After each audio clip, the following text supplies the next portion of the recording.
नमस्कार दोस्तों, स्वागत है आपका हमारे YouTube चैनल में। आज आपके लिए लेकर आए हैं एक प्यारी सी कहानी। आज की कहानी का शीर्षक है भाग्यशाली पश्चाताप। आइए कहानी शुरू करते हैं। घर का सारा कचरा इकट्ठा किया और बड़बड़ाती हुई बाहर निकली। संगीत के नाम पर बस अब यही आवाज शेष रह गई है जीवन में। 20 दिन हो गए स्पीकर खराब हुए, पर यहाँ किसी को कोई फर्क ही नहीं पड़ता। कितनी बार कहा है कि ठीक करवा दो, पर नहीं। रिया ने देखा कि पति अखबार में डूबे हुए हैं, पर ऐसा तो नहीं था कि उनको सुनाई नहीं दे रहा था। वह चश्मे की ओट से उसे ताक रहे थे और खुद से कह रहे हैं, घर आजकल घर कम और जंग का मैदान हो गया है। घर में सुबह सुबह भजन लगाकर घर का सारा काम करने की आदत थी रिया की। सुबह बिना संगीत सुने उसकी दिनचर्या अधूरी सी थी। अगर इस पुराने डब्बे को ठीक नहीं करा के दे सकते तो मुझे सस्ते ईयरफोन ही ला दो। रिया का रेडियो आज सुबह से लगातार पटर पटर चल रहा था।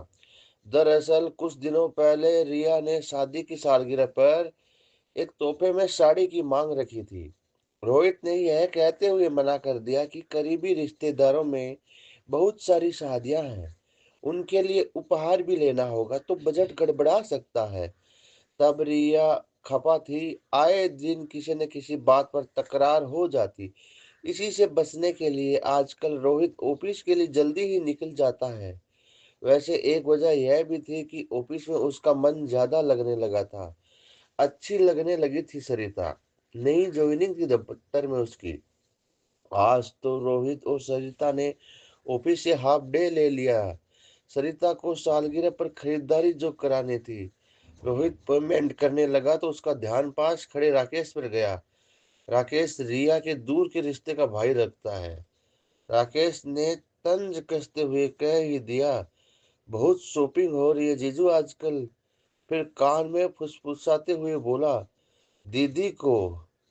रोहित के चेहरे पर हवाइयां उड़ने लगी। अचानक उसे लगा कि आखिर वह क्या कर रहा है।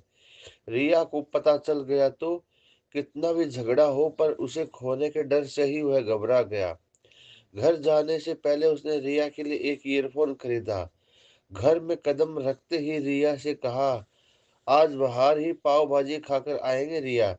और रिया के हाथ में ईयरफोन थमा दिया। ईयरफोन देखकर और पति के नरम पड़ते हुए तेवर देखकर वह भी खुश हो गई।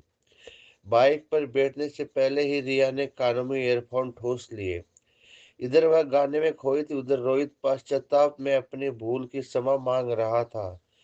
रिया से वो अपनी हल्की नम हुई आंखों के साथ साथ लगातार क्षमा मांगे जा रहा था।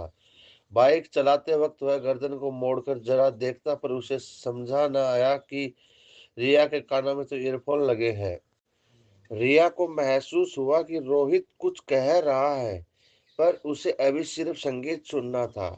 ईयरफोन तब कान से निकले जब बाइक पाव भाजी के ठेले के पास जाकर रुकी। बाइक रोकते ही रोहित ने रिया का हाथ बड़े प्यार से अपने हाथ में लिया और बोला, सॉरी रिया, आगे से ऐसी गलती नहीं होगी। भारतीय गृहिणी के सुंदर मनोभाव रखने वाली रिया ने तुरंत पति को बड़ा बनाते हुए कहा, मेरी भी तो गलती है, बहुत गुस्सा करती हो ना, अब नहीं करूंगी। दोनों के मन शांत थे। दोनों को एहसास था कि परिवार को चलाने में उनके जीवन साथी ने बहुत मेहनत की है। दोनों ने मन से अब ये गलती दोबारा न होगी ऐसा निश्चय कर लिया था। तब तक पाव भाजी की प्लेट उनके सामने आ चुकी थी और मुस्कुराता हुआ पश्चाताप का ईयरफोन कंधे पर झूल रहा था। रोहित अपनी गलती कह चुका था और रिया अपनी मान चुकी थी। दोनों संतुष्ट थे। इस कहानी से शिक्षा मिलती है कि जीवन के सफर में पश्चाताप या अफसोस करना दो भावनाएं ऐसी दुखदाई है जिसका असर बाहर से दिखाई नहीं देता, लेकिन अंदर अजीब सी घुटन महसूस होती है, या मन अंदर ही अंदर दुखी होता है। पश्चाताप की भावना में बुद्धि का सोचना बंद हो जाता है। निराश होकर कभी भी हम अतीत की बीती हुई बातों को परिवर्तित नहीं कर सकते। प्रायश्चित व्यक्ति के मन को निर्मल बनाता है। यद्यपि व्यक्ति का मन कुचलित संकुचित हो जाता है और वह खुद को जीवन भर पापी समझता रहता है, इसलिए प्रायश्चित करके अपने पापों को भूलकर पुण्य पर ही ध्यान देना जरूरी है। इसको लेकर जीवन भर अपराध बोध नहीं पालना चाहिए। दोस्तों, आपको यह कहानी कैसी लगी कमेंट बॉक्स में ज़रूर बताएं। साथ ही चैनल पर नए हो तो चैनल को सब्सक्राइब करें, लाइक करें और साथ ही शेयर कीजिए। धन्यवाद।